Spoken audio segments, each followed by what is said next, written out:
you guys see me? Beautiful. Okay. So, hi, I'm Joy. I know a lot of faces out there look familiar. Some of you guys I have not met. This is me in my carport studio in Hawaii, where I spend most of my time. I used to live in LA for a long time. And I'm in LA right now while my show is up at Shockbox in Hermosa, which I will tell you about. But I thought what might be fun, I know a lot of you I've known really, quite in depth for the last couple of years. You've seen what I've been doing the last couple of years, but maybe you haven't seen so much what I was doing before that. So I thought that might be fun to show you a little bit about where I've come from. And then we can also go over quickly the stuff that has been happening the last couple of years that I've really been part of Kipaipai. And then we can take a look at the show that I've got. And there's a lot of slides, but I think we'll just kind of bounce right through them pretty quickly here.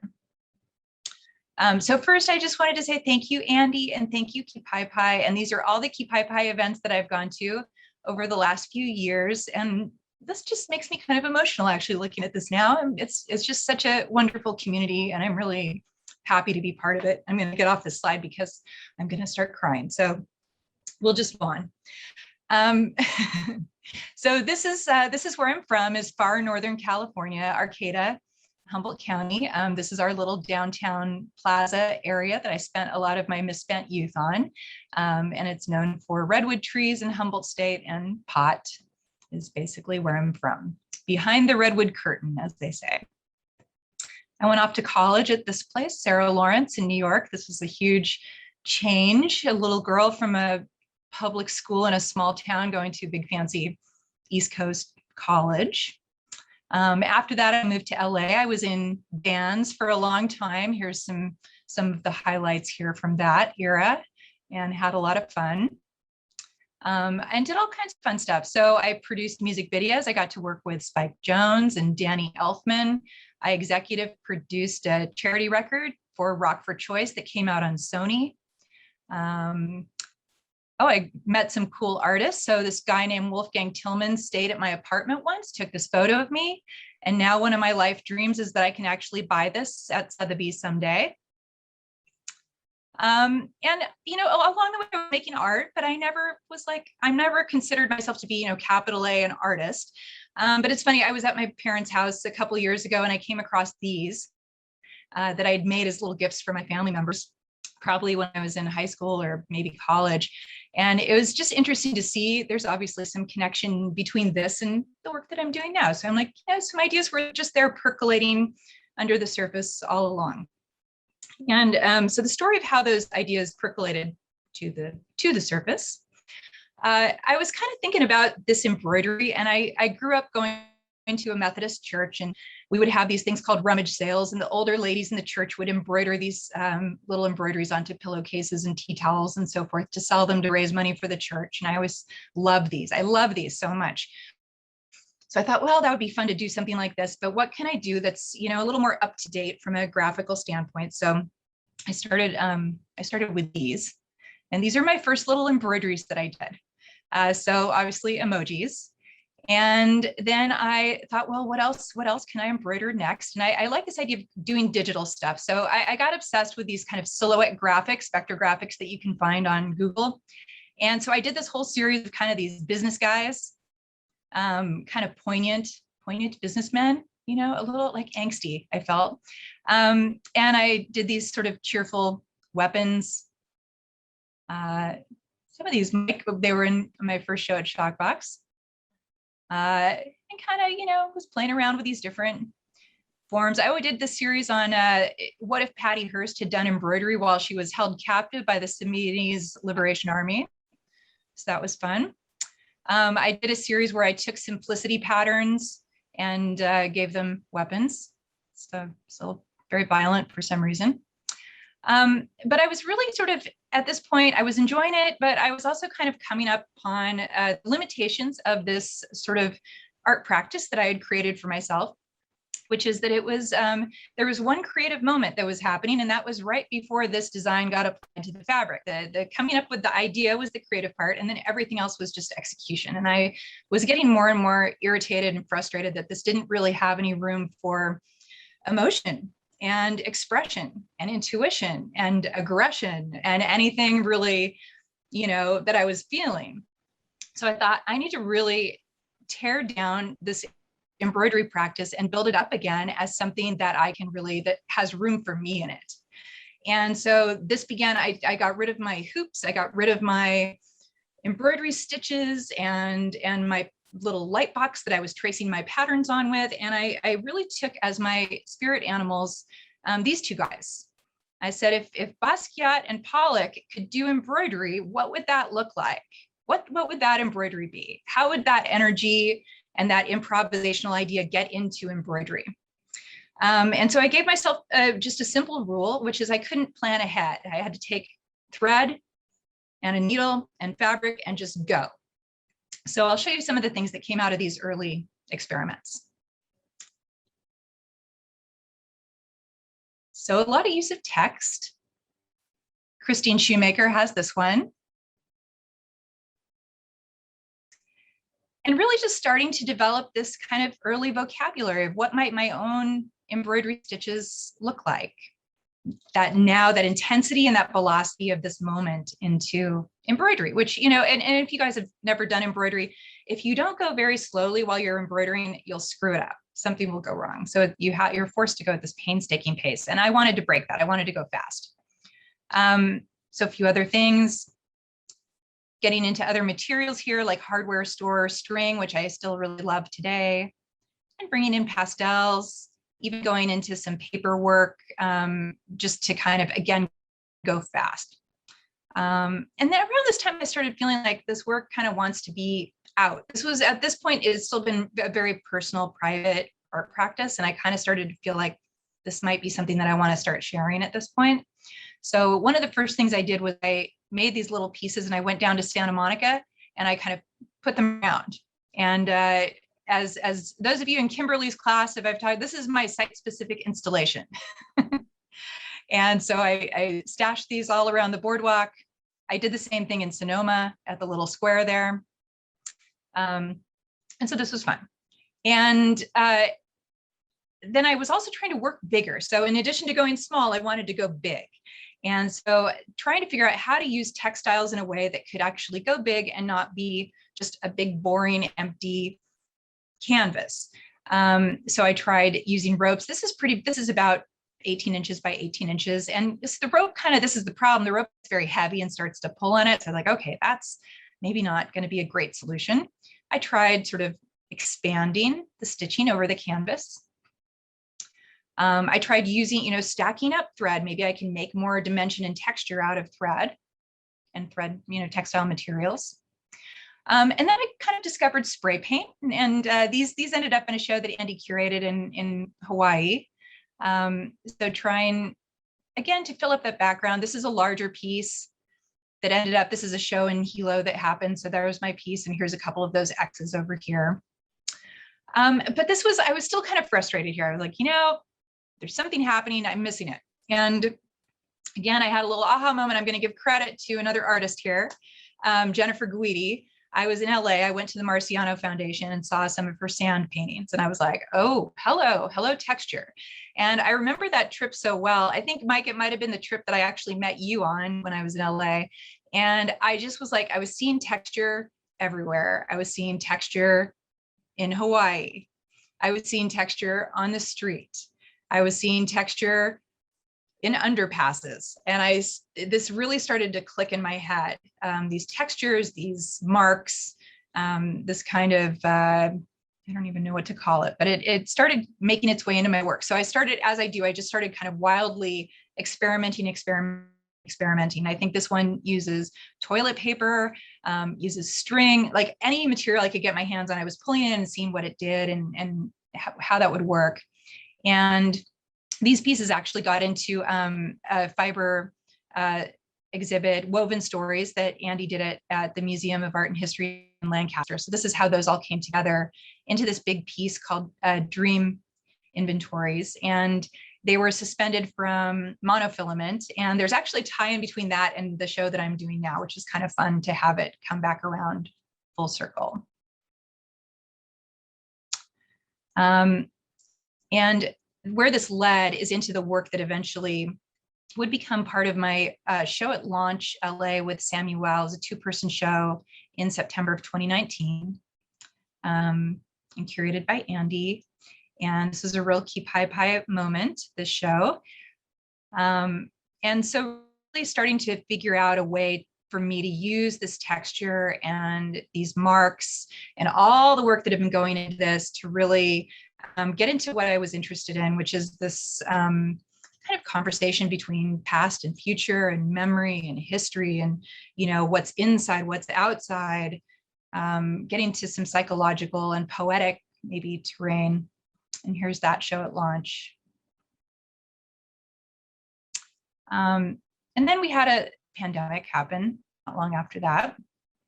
And everything kind of stopped for a little while. And so I started kind of making these pieces were reflective of what was happening last year. So, you know, this is a mask shape that ended up in there. And I also want to give a little shout out to Jen Sangula, who's on the call right now. And Jen wrote, we were in a class together, and she wrote a really lovely piece on the work that I'm about to show you that's going to be published, which is really cool. So there's, you know, in this piece, there's kind of these roads to nowhere with string that goes on. There's a little red element that I ended up including for every person in Hawaii that at that point had succumbed to COVID.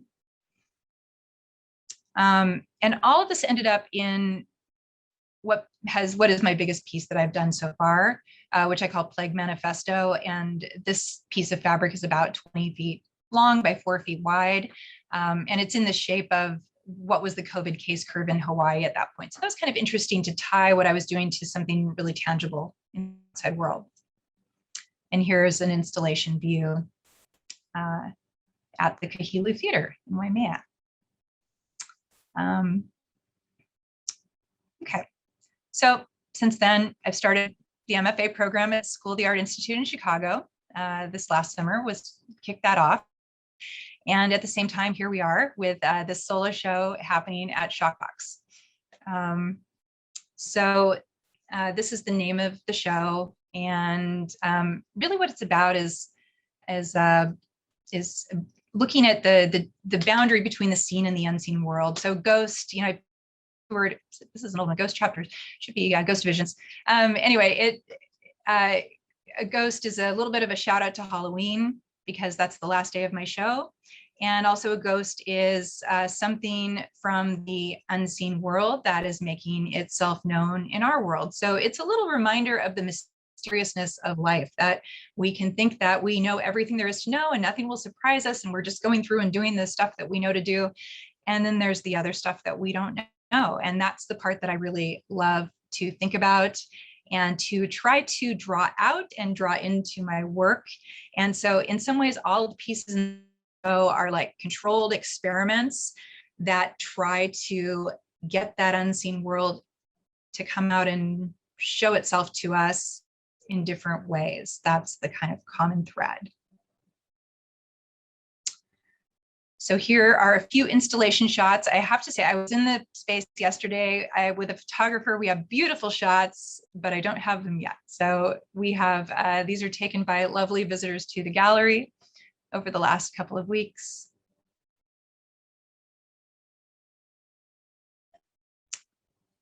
And I'm just showing you these, and then I'll talk a little bit about some of the different things going on in the work. Okay, so one of the ways that I looked at this unseen world is through materials. And I got really into going to thrift stores and looking for materials, you know, that had a past life that I couldn't tell what the past life was. So here's an example of that, where there's old jeans. You can kind of see the jeans in there. These are some dead stock vinyl upholstery textiles that kind of, you know, probably meant to be used in the 60s that are sitting in a warehouse somewhere for 50 years. So these things that have this past life, they made sense to somebody, they were intimate with someone at some point, and now they're there, and does that aura kind of still hang on to them? Here's a few more of these.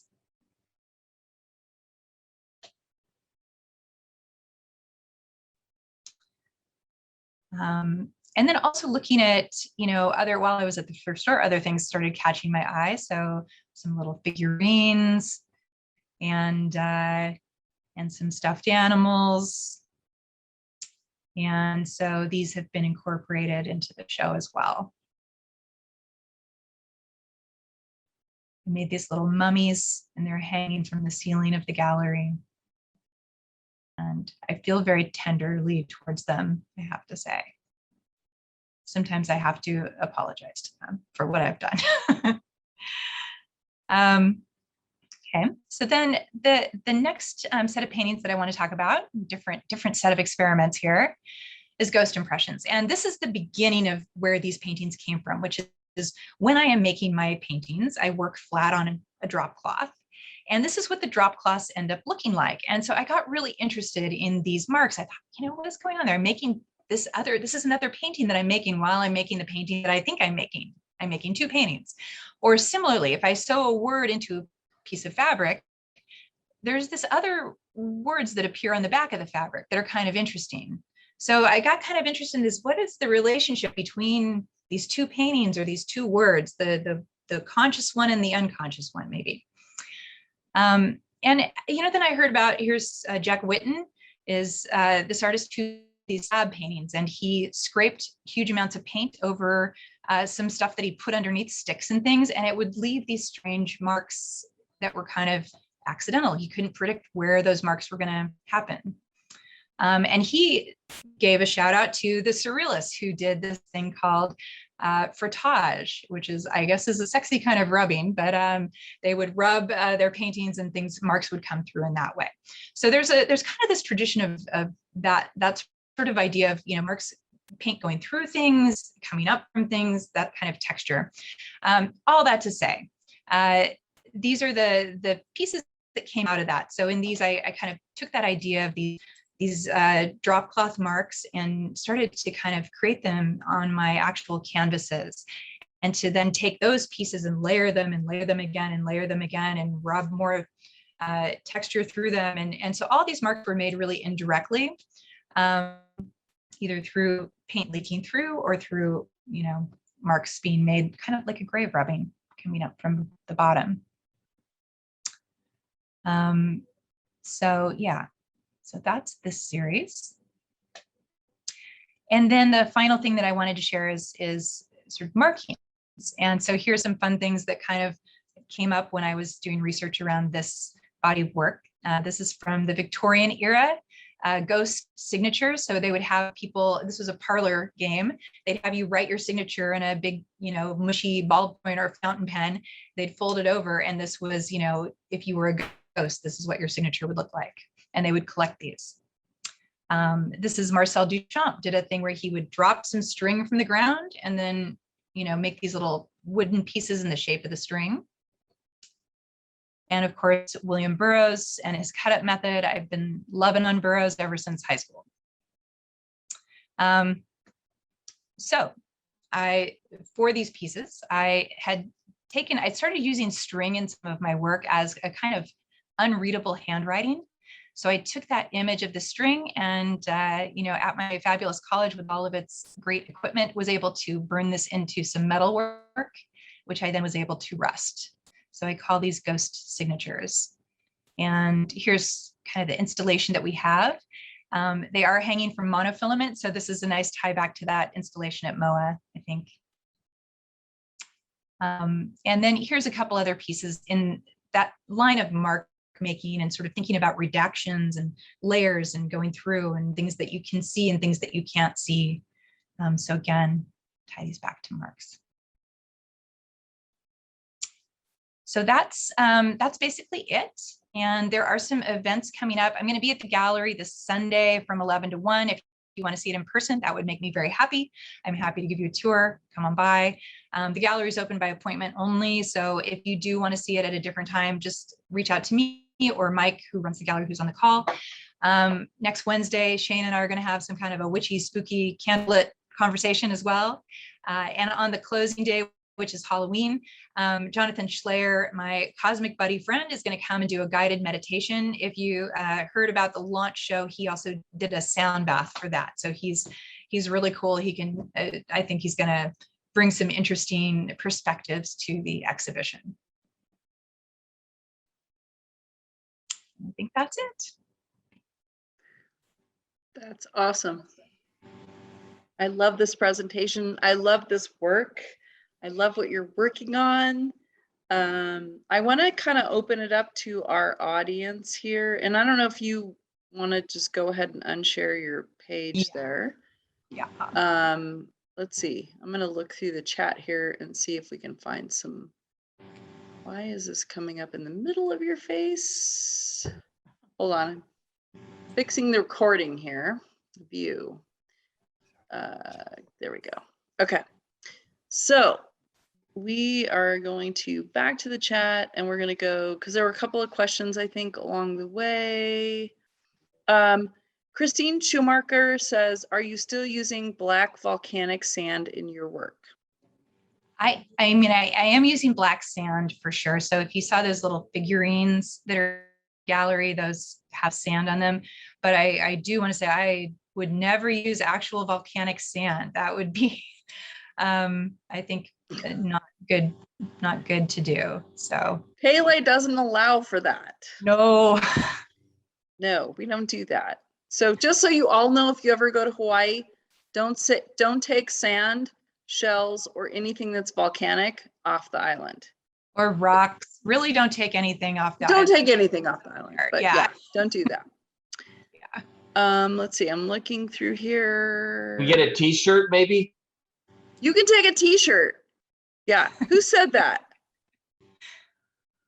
Who said that? It sounded like boss. That was as long as the t-shirt isn't made out of volcanic material. Mm. I think it was Collins. Collins said it. Yeah, as long as it's not made of anything that's natural from the island. You can't take that. Let's see. I'm looking here. I'm trying to like scroll through here to just see. Okay. I have a couple questions. Does that count? Yeah, I think so. My questions are, the sculptural pieces these are new for you. So much of your work over the past 10 years has been fiber related in terms of you translating either a language or a perception or a concept into another language or concept through embroidery or fiber. And this new show has these pieces that you found in like a thrift store that you I don't want to say, well, it is a translation, I guess, that you can't tell what their original origin is or what the original piece is. And I'm curious to know about those and they're different. You have the ones hanging up that are suspended, that are kind of mummy-like and ghost-like, but then there are the ones that aren't. And I'm curious about those because the materials are similar to what you normally use and the palette is similar with black, but I want to know a little bit more about why those pieces fit with the two-dimensional pieces that you've been working on. Yeah. Yeah, it's interesting. I actually realized that a couple of those sculptural pieces have just been lying around my studio for a couple of years now. Like some of I think that there's some fake fruit, a couple apples and a banana that I had made a while ago. And I kind of they've just been sitting there and like, maybe it wasn't quite time for them. And so now their time is there. And there also have been some stuffed animals sort of sitting around. So this idea has been lurking. But I think as I was getting into this idea about, used materials and materials that carry parts of humanity with them, those are the things. And I walk around a thrift store, I'm kind of like feeling the energy. I'm like, all right, what feels like something in here. And those were the objects that really just spoke to me. So they would be looking at me and I'd say, okay, it's you, let's go, let's do this thing. And then, then I have to make them my own in some way. So one way is to kind of, let them go to the dark side and the black and the sand and kind of, they're sort of emerging from this primordial muck in a way. was something to tell us. And then the mummies, it was, this idea of, well, I discovered this beautiful, beautiful textile, which I'll tell you about, which is organic cloth diapers. And that is just the most delightfully soft cotton. And when you rip it, it just shreds. They don't want to be ripped. And so I got really into using those to kind of, wrap up these poor little stuffed animals that I'd been torturing. I like the non-sculpture that turned into sculpture pieces. Mm-hmm. I personally bought one, so for my own collection, but I think there's, I love that there's this kind of Joy Ray language, and Joy Ray visual interpretation of the object itself, that like all of a sudden it doesn't just have the life that it had, but it has like a Joy Ray life on it now. I love that. And when I look at those pieces as I walked through the gallery, it made me feel like there are all the souls of the people who were attached to each one of those objects before you received them, that you respectfully received them, and then, and then gave them their kind of final presentation. Like, this is the last time that this will be your visual. And I like that about that. Like, you gave them permission to have like their final visual. Does that make sense? I don't know. Yeah, I feel that too. And then I was going to say too, you were making me think of one of the things that I've had the opportunity to do weirdly in Hawaii is end up at a couple of bonsai exhibitions and kind of nerd out on bonsai. Yeah. And what I learned from those is in the bonsai world that the bonsai plant has generally a little friend that goes along with it, a little companion called a shiitake. And the purpose of the shiitake is usually a small like animal or figurine or a little plant that kind of is meant to make the bonsai seem life-size. It's meant to give that sense of scale. So I think in some ways, the paintings and these little figurines are sort of, they have a little affinity between them in a way. They're somehow companions to each other. You gonna say something? I'm thinking, and I love that, but I was thinking in terms of the presentation of arts in a kind of overall sense. And we always think about like the traditional way that we convey our ideas and how we manifest that idea in our head into something that's tangible. And this is a little bit different from that, because you're taking something that already exists as a shape and a form and a structure, and then changing it by only changing maybe the color of it or adding texture to it and giving it a completely different language. And I think that there's something really beautiful about that. But I see that we have a couple people who are asking questions. Mike Collins, you have your hands up. Thanks, Andy. It falls in suit with what you're talking about. Joy, I know when you showed up at the gallery to start installing your show, that you had one idea about how things would look, and then I'm just curious if you could talk about what changed from your original concept to how you presented the show once you got in the space and started working. And then specifically, I think your relationship to those figures that Andy was talking about kind of changed as you curated what would be the final product. Yeah. I mean, it's part of what's interesting about trying to come up with the show in Hawaii for a space in LA that I, have seen, of course, but like I ended up building a little foam core model of the space, trying to just make sure I had enough work, whatever it is, to fill it up. Somebody needs to mute, I think. But I didn't know, there was a lot of the things that I thought, what's going to happen when we get there. And so one of the examples is, the biggest example, I think, is those metal pieces in the back room. I'd had this idea that they could be glowing from the back and that you would walk in the gallery and see this dark space kind of beckoning to you with glowing light. And we pretty quickly figured out that that was not going to work unless we hung a dark curtain over the door, which then wouldn't really beckon to you as you walked in the space. It would just be a black curtain. So like, all right, what do we do? And, and I have to, like, Mike up with this brilliant idea of kind of suspending things in those shelves, and like it just came together really. Like that was I feel like we had a really creative installation week, and really were able to collaborate a lot on how that went. It was really fun. And kind of just, figuring out exactly where, are we going to use these little mummies? Are we going to hang them? And, where are they going to go? And all that. And I think with the figurines too, it was like, are we going to use these? Are they, is this working? And then getting them in the space and kind of feeling that there's a little bit of an intensity that they are watching you for sure. And I set them up so they're kind of looking at each other, looking at different things in the space. It's fun to watch an artist come into a space and kind of move in and take over. And it was fun to watch you do that, Joy. I'm sure Andy's seen it where,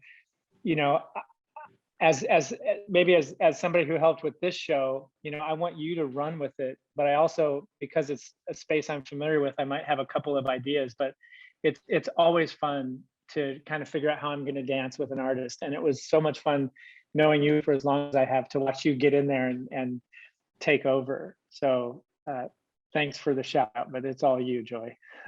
It was very fun. I have a question. I do want to kind of respond to that, Mike.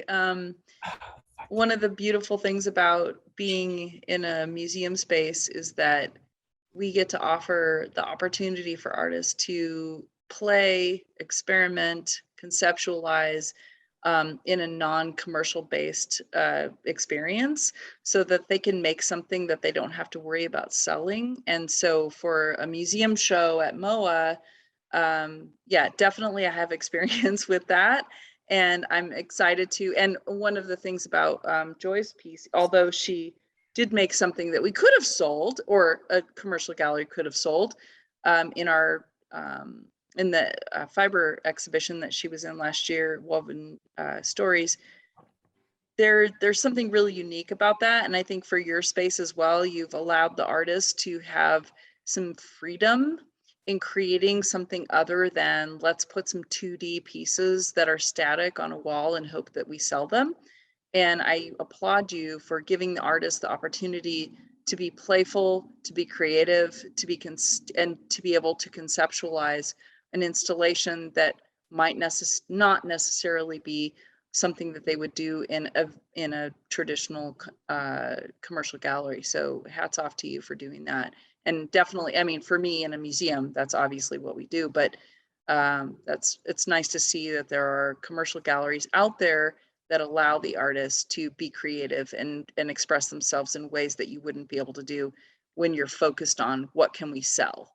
So yeah, way to go. That's awesome. Thank you. And they deserve a lot of credit for me being able to have a space like that. I was lucky enough to find an affordable space, but artists like Joy, and there's some other artists on this call, they put in a lot of sweat equity and they've made it sustainable in a way that, 3 or 4 years ago, I was a lot more worried about selling things, and now I'm not. And I really love to watch them just do what they do. So this is how great work is made. This is when you're not pressured to make the traditional piece or the standardized 2-dimensional static work that's on the wall that someone, oh, we can sell that. This is when ideas are expanded upon. This is when conceptualizing happens. This is when really great installation happens. And I applaud you for allowing the artist to do that. And Joy, I think you did that in this exhibition. But I don't want to dismiss the people who have their hands up here. I think Catherine also has been waiting to say something. So go ahead. You're up. So here's what I want to know, because I am very superstitious. So, don't walk on a crack because you'll break your mother's back. Even if she's deceased, you still could do that. We're talking about ghosts and kind of this other world behind this veil. I'm wondering, knowing a little bit about Hawaii and the night marchers. Oh, goodness. So I have to know. I saw your question and I purposely went past that because I think most of the audience here has no freaking idea what a night marcher is. Which and that's totally a very, freaks me very out. long story. totally freaks me out. So you have, It is freaky. Yeah. yeah. And I at night, I don't look at anybody. I look at the ground when I go to the car. So how does this history and mythology of Hawaii play into your work? That's what I want to know. For me, it's more it's not so much grounded in Hawaii and trying to channel Hawaii and bring Hawaii in. I think that would probably, it's not mine to channel, let's just say that. But there are some, if one is thinking about other dimensions, it is advisable to set some context around what you might want to bring forward, and to make sure that it is in your highest and best good to do so. Well, I see it in your black paintings, and I see the link to, the lava and the layering of rebuilding and basically building the constitution of a land mass. And I thought that those black paintings were actually quite amazing. You. But I do see, I still drill down into, there's an intimacy there that doesn't have to do so much with geology as with spiritual. Yeah, I think about it. There's the little guy, I called him the observer, and he's got a little set of golf clubs. And Yeah.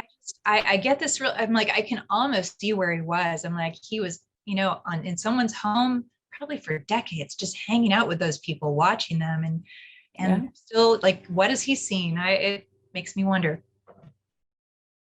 Makes me wonder. Andy, can I add a comment onto that? It's Mike. Yeah. Oh, I'm going to say no. What? Okay,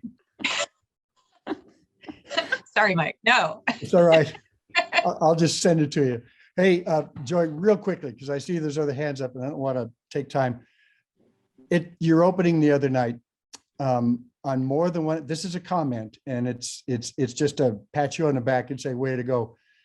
On more than one occasion, when I was out in the parking lot talking to people that had been in the show, and some of them knew you, without prompting, they commented how when you explained the work and took them on a little tour and told them about the work, how much more it meant to them, and they saw it in a completely different light, and the show meant so much more to them. So all I can say is good for you to do that, because that makes it, it makes a lot of difference, as everybody knows.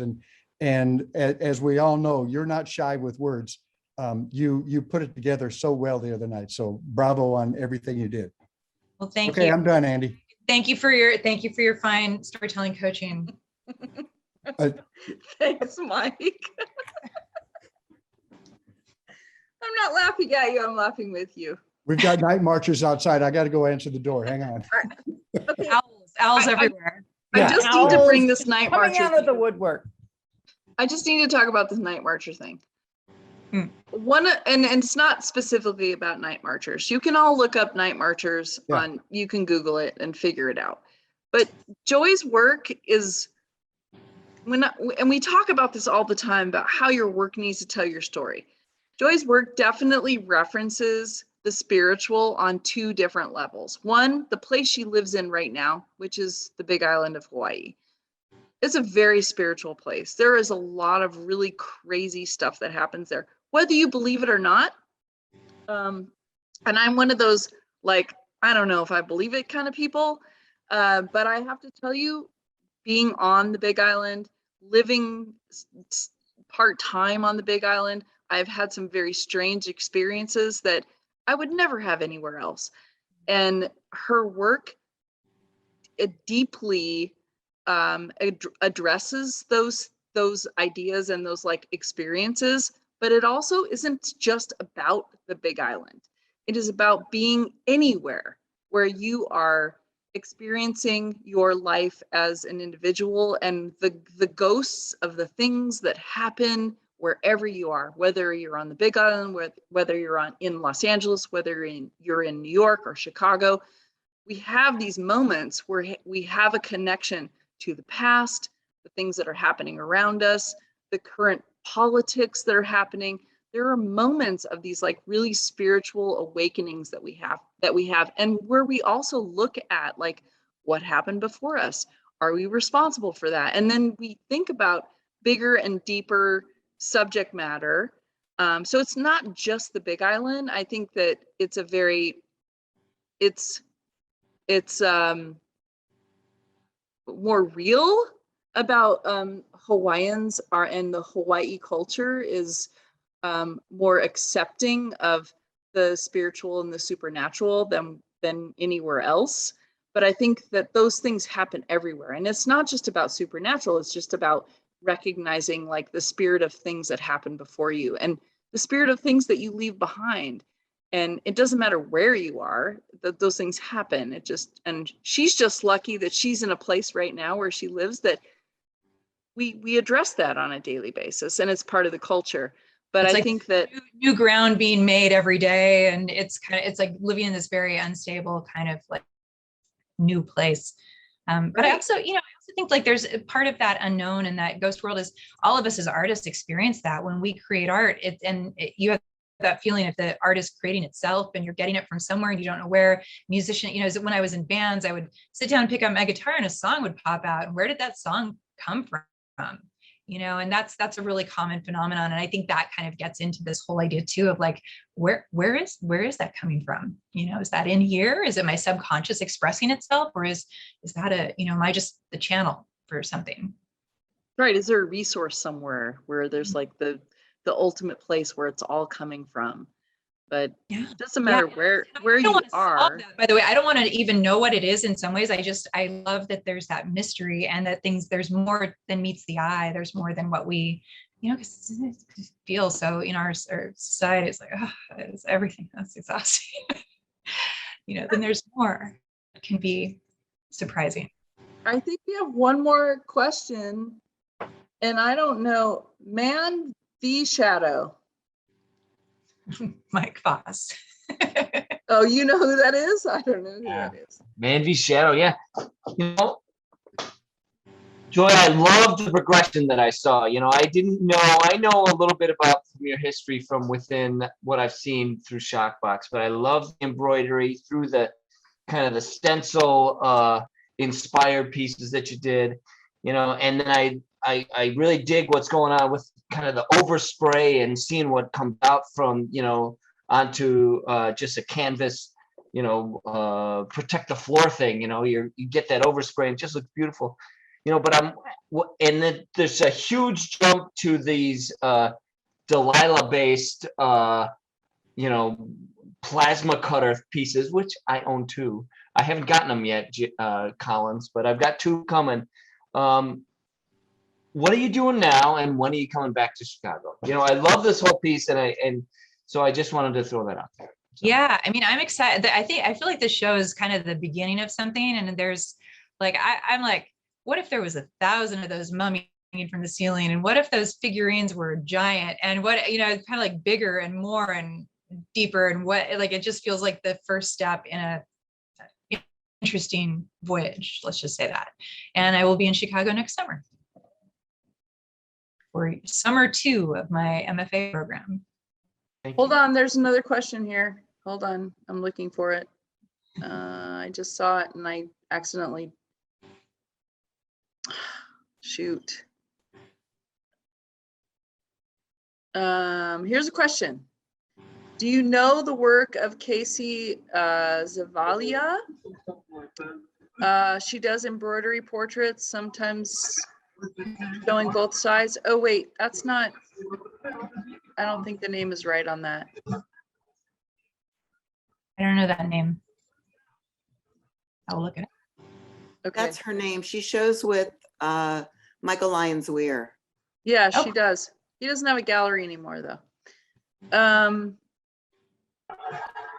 She is actually showing now with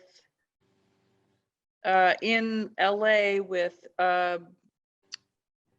shoot, I just saw her work at Felix. Shoot. I'll remember. I just saw her work at Felix. I love her work, and yeah, you're right. But thank you. Thanks for that, Sharon. I'm excited to We'll look. check it out. She does paintings of the back sides of these embroideries. I just think that you would really, there's a sisterhood there. Nice. Yeah, it's the back of sewing is always so interesting. Someone needs to mute themselves, and I don't know who it is, but it's okay.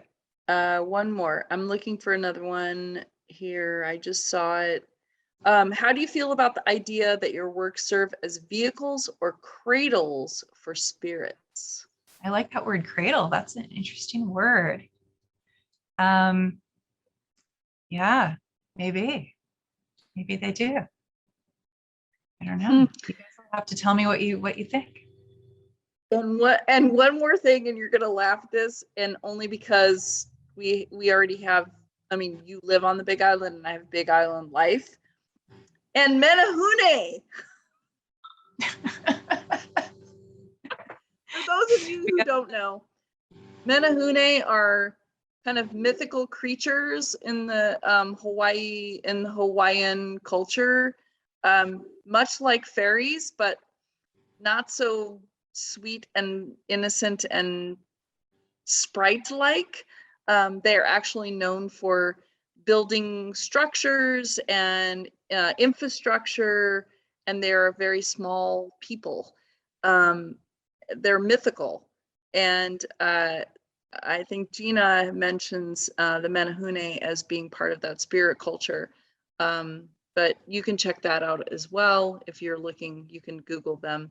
Many good spooky stories to research going into Halloween. So for sure, yeah. Read them at night under your covers with only your iPhone light on. Right. Yes. And I think that was the last of the questions, but Joy, I just want to say this has been like a really, really great presentation. I'm personally informed on your process and know where you come from and what you do, but I think this was a really great night for you to be able to explain that to others. And thank you so much for being part of our Kipaipai Happy Hour. And thank you so much for being part of our Kipaipai Ohana. It does mean a lot. It's not, for those of you who have never taken a Kipaipai workshop, the fact that Joy has done 4 of them, it should tell you something.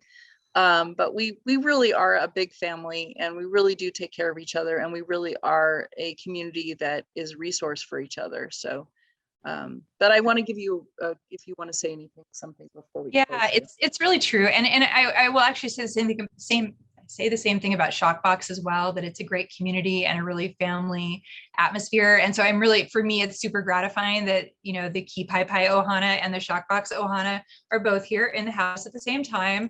And I look forward to more cross-pollination there. And I think that would be really, really cool. And community, in my view, is everything. People are everything. All of you guys, I appreciate you so much. I get so much from you, and I'm very grateful that you took, some time on your Friday evening to spend this time with me. Thank you. And please come by the show. I would love to show it to you in person. I think it looks great. When is, Joy, quickly remind us when the show, what is the last day of the show? It runs until October 31st. And there's a link. Everything, that's for sale is available on Artsy. You can conveniently purchase it online if you so desire. And that's it. Awesome. Yeah.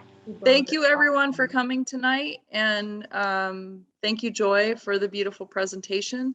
If you're interested in joining our Kipaipai family, we do have applications that are open right now on call for entry for our next workshop, which is in Ojai, January 28th through the 30th. The application deadline is, I believe, November 18th. So you can find that. If you're curious about it, you can also email me. I will send you the information. Anyway, super awesome night tonight. Thank you, Joy Ray. And well, congratulations on your show at Shockbox. Thank you, Mike Collins, for being here tonight and giving her the opportunity for the solo show. We're super thrilled about that. And And I just want to say thank you all for coming tonight, and we'll see you soon. Good night. Thank you. Bye. Bye, everyone. Thanks, everyone. Bye, Joy. Good job. Bye. Bye. Thanks, Joy.